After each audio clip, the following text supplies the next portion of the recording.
SIR மூலம் தேர்தலையே மத்திய அரசு திருட்டுத்தனமாக நடத்துவதாக சென்னையில் நடைபெற்ற அறிவு திருவிழாவில் பேசிய துணை முதலமைச்சர் உதயநிதி ஸ்டாலின், கொள்கை என்னவென்றே தெரியாமல் எடப்பாடி பழனிசாமி பாஜகவிற்கு அடிமையாகிவிட்டதாக கடும் விமர்சனத்தை முன்வைத்திருக்கிறார்.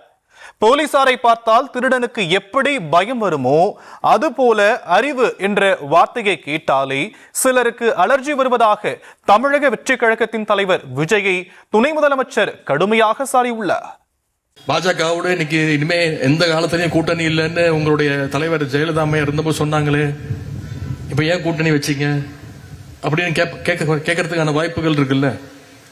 ஏன் நீங்களே சொன்னீங்களே 4 மாசம் முன்னாடி இனி எந்த காலத்திலையும் பாஜகவோட கூட்டணி கிடையாதுன்னு நீங்களே சொன்னீங்களே. இப்ப மறுபடியும் நாம பாஜகவுக்கு அடிமையா போயிட்டோமே அப்படின்னு அதிமுக தொண்டர்கள் திரு எடப்பாடி பழனிசாமி அவர்களை பார்த்து கேட்பாங்க. அதனாலதான் அந்த தொடர்களுக்கு எதுவுமே தெரியக்கூடாதுன்னு திரு எடப்பாடி பழனிசாமி அவர்கள் நினைக்கிறார். அதிமுக தொண்டர்களுக்கு கொள்கை தெரியாம இருந்தா கூட பரவாயில்ல, திரு எடப்பாடி பழனிசாமி அவர்களுக்கு எந்த கொள்கையும் கிடையாது, திராவிடம்னா என்னன்னு அவருக்கும் தெரியாது. அதிமுக தான் எப்படி இருக்குன்னா இன்னும் சில கும்பல்கள் புதுசா கிளம்பி இருக்கு.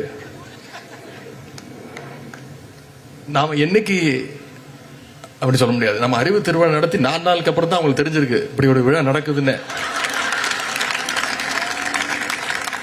என்ன கேட்கறாங்க, எப்படி நீங்க அறிவு திருவிழா நடத்தலாம், யாரை கேட்டு நடத்துனீங்க, எதுக்காக நடத்துனீங்க?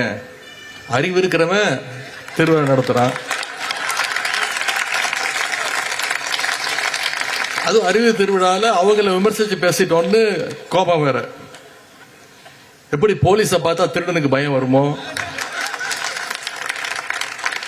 அதனால அறிவுங்கிற வார்த்தையை கேட்டாலே அவங்களுக்கு அதிர்ச்சி. சுகாதார மேம்பாட்டை பத்தி பேசும்போது கிருமிகளை பத்தி பேசாம இருக்க முடியுமா? கிருமிகிட்ட எப்படி நம்ம விலகி நிக்கணுங்கிறதுக்காகத்தான் பேசினாதான் சுகாதார மேம்பாட்டை பத்தி நம்ம தெளிவா பேச முடியும்.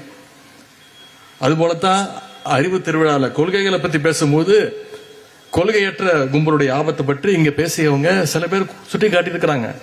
எஸ்ஐஆர் ஒன்று கொண்டு வந்திருக்கிறாங்க, ஸ்பெஷல் இன்டென்சிவ் ரிவிஷன் அப்படின்ற ஒரு திட்டம். தேர்தலையே திருட்டுத்தனமா நடத்துற அளவுக்கு இன்னைக்கு ஒன்றிய அரசு இறங்கி இருக்கிறது. நாம் அத்தனை பேரும் ரொம்ப விழிப்புணர்வோடு இருக்க வேண்டிய காலகட்டம் இது. முதல்ல உங்க ஒவ்வொருத்தருடைய வாக்குகளை நீங்க முதல்ல பாதுகாக்கணும். உங்களை சுத்தி இருக்கக்கூடிய தகுதியான ஒரு வாக்காளர் கூட பட்டியலில் இருந்து நீக்கப்பட்டு விடக்கூடாது. இதெல்லாம் நம்ம கண்ணும் கருத்துமா இந்த செயலில் நம்ம ஈடுபடணும். அதே மாதிரி போலி வாக்காளர்களை சேர்க்கறதையும் நாம எந்த காலத்திலையும் அனுமதிக்க கூடாது.